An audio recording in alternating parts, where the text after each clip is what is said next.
songs. Anita Baker is performing at DTE Energy Music Theatre this Saturday, and this morning she joins us live in studio. I am so excited. Hey, young lady. Hello to you. How's everybody? Well, let's talk about the new album first, 21st Century Love. Now, is this album going to be much different from the Anita Baker that we all have come to, know and love and sing the songs over and over again? Well, what's happening, and it wasn't intentional, but I just went into the studio to do what I do, and all of my contemporaries, just started showing up to concerts and outside the studios, and they have just grabbed me, and they're pulling me into the 21st century. A producer like Harvey Mason Jr., who produces Britney Spears and Jordan Sparks and all the idols, and Chris Brown. This is a guy who says, I want to produce you, and but at the same time, I find he's a musician. He's second generation Harvey Mason Sr. Right. It's his dad. So we're getting this melding of my maturity and musicality with contemporary producers and artists who want to work on real music. So it's a beautiful little marriage that we have. I hope it's beautiful. I'm sure it's going to be beautiful. You're Anita Baker. Of course it's going to be beautiful. We're looking at a video off of YouTube right now, and I was watching this earlier.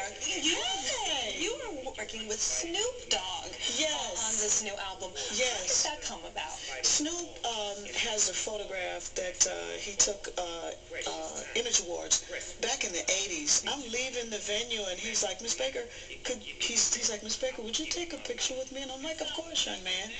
And so we take this photo, and my children call me to MTV Cribs, and they're like, Snoop is on, and he's got a picture of you, and just at various functions we run into each other. Same thing with the Mary J's of the world, and with Monica, and all of these kids, and they express, they're like, maybe we could work together someday. And I'm thinking, Snoop, Right, how does that not going to happen? But I've always wanted to do the love thing from Superfly, the Curtis Mayfield love song, right? Right. Beautiful Give song. Me Your Love. Give Me Your Love.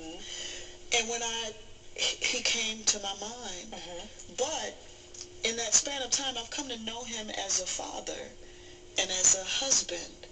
I know him as a grown-up.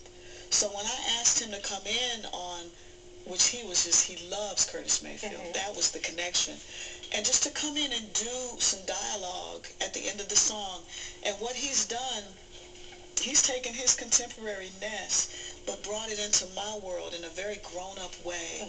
And people are going to be amazed at what he's speaking on this record. And that's just it, because it almost comes across as spoken word. It's like you're almost at a poetry slam almost. And that's the idea. I sing the song, but the last verse, which is the man's dialogue about how tough it is in the world, but as tough as it is, I'm going to stay with you. And he does his freestyle over that, and it gives me chills, because he comes to me as a grown-up, as a grown, mature, married man. It was their anniversary when they came in to cut this with us. All right, well, we are going to take a short break and come back with much more with Miss Anita Baker.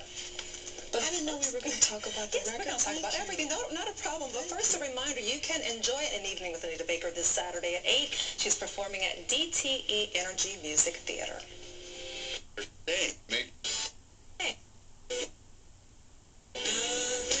8 Grammys, 4 NAACP Image Awards, 8 Soul Train Awards, and 5 American Music Awards. We're talking about Anita Baker this morning as she joins us live in studio. You have a new album coming out in November, 21st Century Love. So what's it all about? It's about the idea that technology is supposed to help us. When I don't even have voicemail. The people that call me are people that I like, so I want to talk to you, I want to hear you.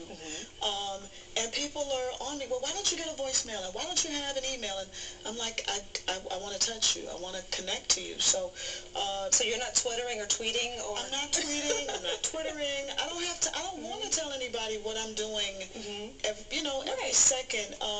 But I think the idea that technology is supposed to help us, but in my estimation, it seems to be disconnecting us. And 21st Century Love is, I'll just give you a lyric line. All right. Song called Let Go. It says, he's trying to seduce her, by the light of his computer, making love by megabytes. But love will only enter when the both of them surrender their technology and stand face to face and surrender to each other. You know, nice. I'm not an authority on love, as we all know. You know, Well, who is? Right. Who is? Right. And let's talk a little bit about that, because the last time a lot of people may have seen you on TV, you were coming out of court, and I was watching that video, and you had this sort of dejection in your voice. And then when you listen to you in the studio with Snoop, you're laughing, and I just realized, I'm like, she has such a great laugh. Wow. So what has gotten you through these times, these recent times? Because they could not have been easy, especially with everyone looking at you. Well, you know, the thing about everyone looking at you, that includes my children. And that's always the first thing I'm aware of. And sometimes, you know, as painful as standing can be, I want them to see me stand when it's time. No matter who's watching, no matter what's going on. And I wanted them to see me stand in the face of whatever. And I, you know, coming from Detroit, it's helped me throughout my entire career. You know, when record companies are saying, well, you know, she can't sing and we don't want her on the label, my first label, they said I couldn't sing, and I just kept going, not because I think I can sing, but because I love this. But that's the reason I do it, because I can't not do it. You know, you're a journalist, right? You're passionate about this. You have to do this. Can't think of anything else I would do. Right. And in the studio, I mean, I'm laughing because the studio and my stage, it's sanctuary for me. It's like church. It's like healing for me. And it's joyous. And that's why, you know, I've been on the road for 20 years, because I can connect to you. We can laugh. You were talking about singing fairy tales. And we get to connect in a way that we could never do on a computer or on technology. It's just, that's why I love it. That's what you do. Yeah. That's who you are. Yeah. And we appreciate it. So I have some new songs to learn starting in November. Yes, I hope so. Okay. So it's like summertime and fairy tales and rapture and so many. Thank you so very much. My pleasure. My pleasure. My pleasure. And again, it's an evening with Anita Baker this Saturday at 8. She's performing at DTE Music Theatre. So check it out. And check out the CD too in November. We'll be right back.